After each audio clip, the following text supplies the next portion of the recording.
All right, guys, so today we got this 2007 Pontiac Grand Prix that we're gonna do a rear brake job on. So once you do one brake job, you really did them all.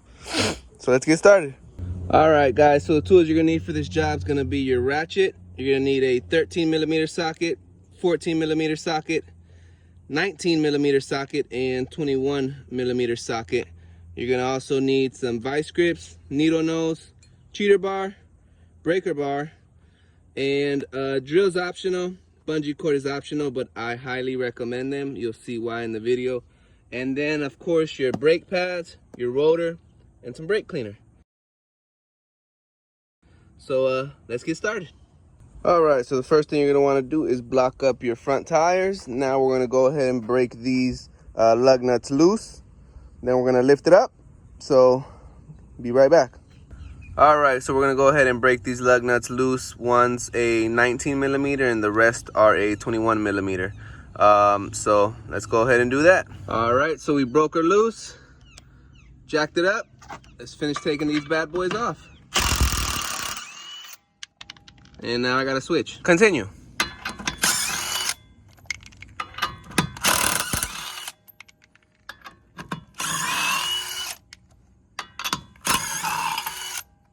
All right, so once you pop off your tire, it gives you access to the actual brakes. Look back here, you gotta take off this bad boy right here, this nut, which is a 14. And if you're doing the rotors, you're gonna have to take off the actual bracket, which is right there. That's a 13. So that one's a 13, that one's a 14. So we're gonna go ahead and disassemble this and we'll be right back. All right, so we went ahead and broke this top one loose, and then we came down here and broke that one loose. So we're gonna go ahead and pop those out, and that'll give you access to the actual caliper. So let's do that. All right, so we got the top bolt out, bottom bolt out.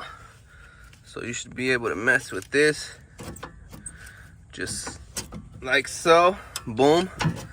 That's that bad boy. So you want to get something to hang this over here like that with. This is pretty stiff, so I'm letting it sit on that. It's gonna rest on this, but I'm gonna grab a bungee cord, tie it up so it doesn't fall and destroy these brake lines.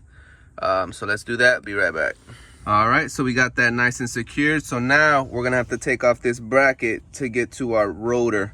So like I said, you're gonna need a 13, pop that off, and then another 13 right here to get this bracket off. It's a 13mm. The actual caliper is a 14mm bolt.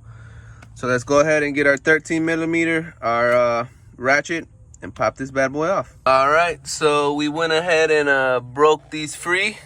That bolt is free, and then that bolt is free, both 13mm. So our bracket is gonna come off, so you wanna slide these pads off. These are the bad ones, just like that. So we're gonna go ahead and finish taking off the bracket. We'll be right back. All right, so we got both our bolts out, and this bad boy should come right off. So there we go, that's our bracket. If yours is giving you some trouble, it might be rusted. You might want to spray some penetrating oil down there. It will sometimes get a little rusty, but mine came out pretty smooth and easy. So that's that. And then our rotor slides right off just like so. I'm not going to be using this one. This is the bad one, so we're not going to clean it. We're just going to go ahead and replace it. Let's grab the other one, be right back. All right, so here we got the new one. I'm gonna go ahead and use the old one as a little stand to put this one on and spray with a brake cleaner, because when they come from factory, they have this cosmoling on there that you wanna take off before you install it. So I'm gonna go ahead and do that, we'll be right back.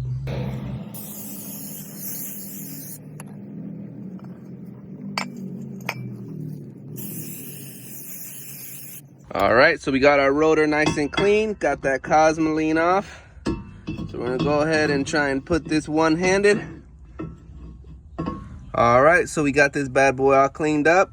I did notice that when I was taking this one off, it did not have the screw that usually holds the rotor in.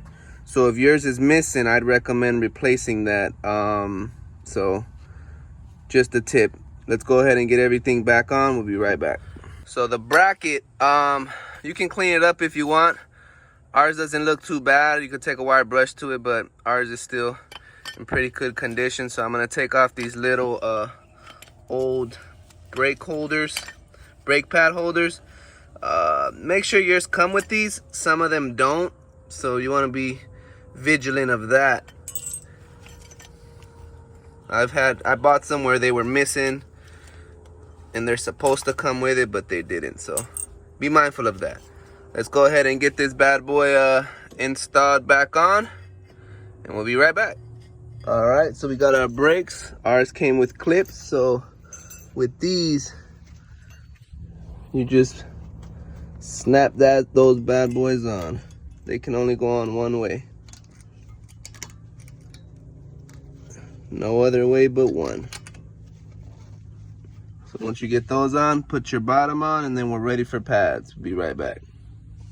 All right, so we got both of them on, top and bottom. Let's go ahead and get our pads. All right, so here we got our new pads. Remember that the one with the squealer, which is that part right there, always goes in the back.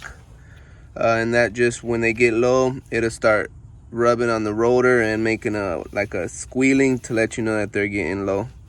So let's go ahead and put these bad boys on.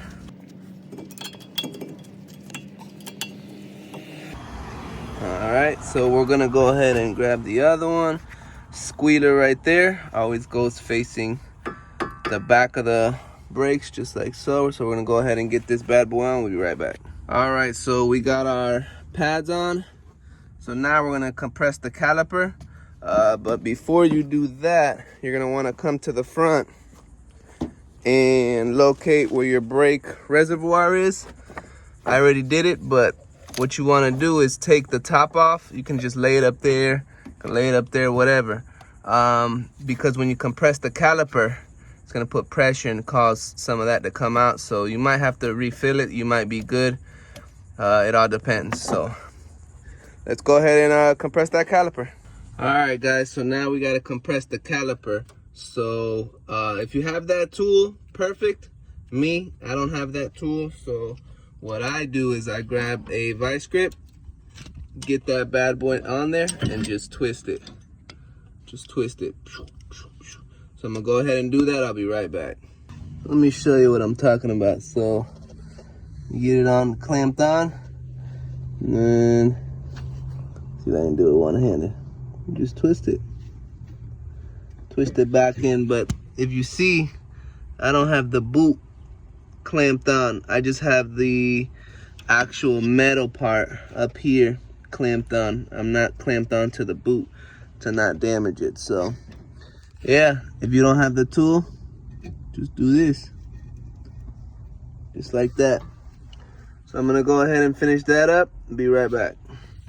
All right, guys, so I was having a little bit of trouble with the vice grips. They worked up to a certain point, but then I would hit this and I couldn't turn it no more. So what I did was I got these needle nose, stuck them right in there, and then with a little bit of pressure